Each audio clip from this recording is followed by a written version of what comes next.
चलिए आगे बढ़ेंगे और बात करेंगे नोट जिहाद की, क्योंकि देखिए लगातार हिंदुस्तान की तरक्की से कुछ नफरती गैंग जो है वो नाखुश नजर आते हैं और यही वजह है कि देश को लगातार कमजोर करने की कोशिश कर रहे हैं। हम ऐसा इसलिए कह रहे हैं क्योंकि ऐसा ही मामला प्रयागराज से सामने आया है, जहां पर एक मदरसे के अंदर एक मौलाना नकली नोट की फैक्ट्री चला रहा था ताकि देश को खोखला किया जा सके। हालांकि कैसे इस मौलाना का पर्दाफाश हुआ है, कैसे नोट जिहाद का खेल सबके सामने आया है, रिपोर्ट के जरिए आपको दिखाते हैं।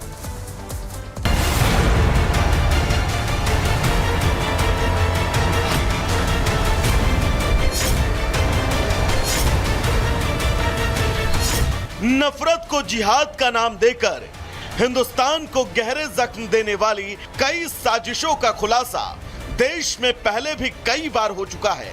लेकिन इसी कड़ी में अब यूपी पुलिस ने प्रयागराज के जामिया हबीबिया मदरसे में चल रहे एक गहरी साजिश का पर्दाफाश किया है। जानकारी के मुताबिक जामिया हबीबिया मदरसे का मौलवी मोहम्मद तफसीरुल भारत में नोट जिहाद चला रहा था। वो मदरसे में नकली नोट छाप रहा था। उसकी फैक्ट्री में 100 रुपए के नोट छापे जा रहे थे। उसने मदरसा नकली नोट छापने वाले गैंग को किराए पर दे रखा था। पुलिस के मुताबिक जामिया हबीबिया मदरसे का मौलवी नकली नोट बनाने वाले गैंग का शेयर होल्डर था और ये खेल मदरसे में पिछले कई महीनों से चल रहा था। हालांकि यूपी पुलिस ने नकली नोटों की फैक्ट्री चलाने वाले मौलवी और उसके गैंग के 4 लोगों को गिरफ्तार कर लिया है। लेकिन नकली नोटों का ये गैंग अब तक कितने का नोट बाजार में खपा चुका है, इसका जवाब मिलना बाकी है। इनके द्वारा जो नकली नोट 100 डिनोमिनेशन का था, इंडियन करेंसी नोट, उसको प्रिंट करके तैयार किया जा रहा था। उसमें इनके कब्जे से जो बरामद हुआ है उसमें 1300 रुपीज के जो नोट्स हैं डिनोमिनेशन के, वो बरामद हुए हैं, जिनकी कीमत 1,30,000 है। उसके अलावा 234 पेज जो है वो प्रिंट किए हुए बरामद हुए हैं। पुलिस ने इस मामले में फिलहाल छापेमारी करके 100 रुपए के 1,30,000 रुपए की नकली करेंसी बरामद कर ली है। इसके अलावा पुलिस ने मदरसे से नकली नोट छापने की मशीन और उसमें इस्तेमाल होने वाली सामग्री भी बरामद कर ली है। पुलिस का दावा है कि मदरसे में चल रहे नकली नोट के इस कारखाने का मास्टरमाइंड जाहिर खान उर्फ अब्दुल जाहिर है, जो ओडिशा का रहने वाला है। इसके प्रिंसिपल है मोहम्मद तफसीरुल और ये मेन जो इनका मास्टरमाइंड है जाहिर खान। ये दोनों उड़ीसा के ही रहने वाले हैं, भद्रक के, और ये इस मदरसे में पिछले 5-6 साल से ही रह रहे हैं। ये एक दूसरे को जानते थे और मेनली इन दोनों की नॉलेज में भी था। तो जो मदरसा का जो मौलवी प्रिंसिपल है उसके संज्ञान में था, उसी ने इनको एक अलग रूम दे रखा था और वहीं पे ये सारे जो फेक इंडियन करेंसी नोट्स जो है वो ये तैयार करते। बहरहाल देश में फेक करेंसी लंबे समय से एक बड़ी समस्या रही है, जिसे खत्म करने की कोशिशें लंबे वक्त से जारी हैं। लेकिन हिंदुस्तान को नुकसान पहुंचाने की ये साजिश इकलौती नहीं है। पिछले कई महीनों से देश में सिलसिलेवार तरीके से कई ऐसी साजिशें देखने को मिली हैं जो ये साबित करने के लिए काफी हैं कि हिंदुस्तान की तरक्की से कुछ देश और नफरती गैंग बुरी तरह से पीड़ित हैं। Bureau report, Republic Bharat.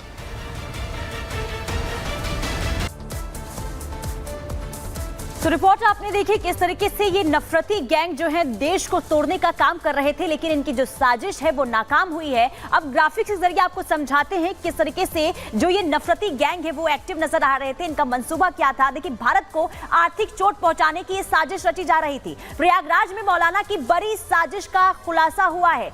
मौलवी निकला फेक करेंसी का मास्टरमाइंड। इसके अलावा मदरसे के अंदर जो है जब छापे मारे जा रहे थे, इसके बाद जो है नकली नोट वहां पर बरामद हुए हैं। फेक करेंसी गैंग को किराए पर मदरसा जो है ये दिया गया था, यानी कि किराए पर ही मदरसा था जहां पर ये जो काम है ये किया जा रहा था। पिछले कई महीनों में लाखों के नोट खपाए गए हैं। कितने खपाए गए हैं अभी इसी की जांच होगी और देखना यही होगा कि किस तरीके से एक एक करके जो ये नफरती गैंग है वो सामने आते हैं और खुलासा होता है किस तरीके से ये देश में अशांति फैलाने की कोशिश कर रहे थे। आगे बढ़ते हैं, रुक कर लेते हैं महिमा का। बिल्कुल, खबरों में आगे बढ़ते बात करेंगे पॉलिसी से लगी मिर्ची की। देखिए, उत्तर प्रदेश के मुख्यमंत्री योगी आदित्यनाथ की तरफ से एक नई सोशल मीडिया पॉलिसी लाई गई है, जिसको लेकर के अब देखिए लगातार प्लानिंग भी कर रही है योगी सरकार। इसमें क्या है कि जिन सोशल मीडिया इन्फ्लुएंसर्स के बहुत ज्यादा फॉलोअर्स है, उनको यूट्यूब, इंस्टाग्राम या फिर जो भी प्लेटफॉर्म है जहां पर उनके फॉलोअर्स काफी ज्यादा है, अब अगर उन्होंने इस तरह की वीडियोस बनाई जिसमें सरकार की योजनाओं की जानकारी यानी कि विज्ञापन के जरिए सरकार ने फैसला किया है कि 30,000 रुपए से लेकर के 8 लाख रुपए सोशल मीडिया इन्फ्लुएंसर्स को मिलेंगे। लेकिन कुछ लोग इसका विरोध भी कर रहे हैं। क्यों? रिपोर्ट आप देखिए।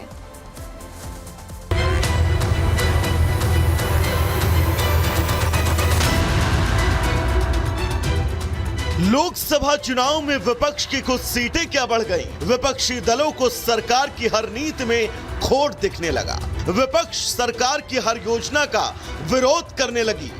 दरअसल यूपी सरकार ने नई सोशल मीडिया पॉलिसी को मंजूरी दी है। इस नई सोशल मीडिया पॉलिसी के तहत सोशल मीडिया यूजर्स को लाखों की कमाई हो सकती है। मतलब यूपी सरकार ने एक तरह से सोशल मीडिया यूजर्स के लिए कमाई का रास्ता खोल दिया। यूपी में योगी सरकार ने ऐलान किया कि वो सोशल मीडिया चलाने वालों को कमाई करने का मौका देगी। नई सोशल मीडिया पॉलिसी के तहत 8 लाख रुपए महीने तक सोशल मीडिया इन्फ्लुएंसर कमा सकते हैं। कमाई की मिनिमम लिमिट भी 2 लाख रुपए रखी गई है। खास बात यह कि इस सोशल मीडिया इन्फ्लुएंसरों को सरकारी योजनाओं की लोगों को सही जानकारी देनी होगी। हालांकि योगी सरकार ने यह भी साफ कर दिया कि सोशल मीडिया पोस्ट किया गया कंटेंट अभद्र, अश्लील और राष्ट्र विरोधी ना हो। मतलब कमाई तभी होगी जब आप कायदे में रहेंगे, नियमों का पालन करेंगे। नियम तोड़ने पर जेल की सलाखों के पीछे भेज दिया जाएगा। हालांकि नई सोशल मीडिया पॉलिसी को मंजूरी मिलते ही इसका विरोध शुरू हुआ। विरोध की शुरुआत समाजवादी पार्टी के मुखिया अखिलेश यादव ने की। अखिलेश ने बाकायदा सोशल मीडिया पर पोस्ट करते हुए यूपी सरकार की नई मीडिया पॉलिसी की आलोचना की। अखिलेश ने यूपी सरकार पर तंज कसते हुए एक कविता लिखी है। अखिलेश ने कविता के जरिए योगी सरकार को घेरने की कोशिश की। योगी सरकार की नीतियों का विरोध करने वाले अखिलेश अकेले नहीं हैं। अखिलेश के साथ साथ असदुद्दीन ओवैसी भी सोशल मीडिया पॉलिसी के विरोध में उतर आए। ओवैसी ने भी सोशल मीडिया प्लेटफॉर्म एक्स पर पोस्ट कर योगी सरकार की नई पॉलिसी का विरोध किया। बहरहाल योगी सरकार प्रदेश के युवाओं को नई सोशल मीडिया पॉलिसी के तहत कमाई और रोजगार का जरिया दे रही है, लेकिन विपक्ष को योगी सरकार की ये योजना नागवार गुजर रही है। ऐसे में सवाल ये कि विपक्ष को सरकार की नीतियों से दिक्कत है या फिर युवाओं को मिल रहा रोजगार विपक्ष के लिए चिंता का विषय। Bureau report, Republic Bharat.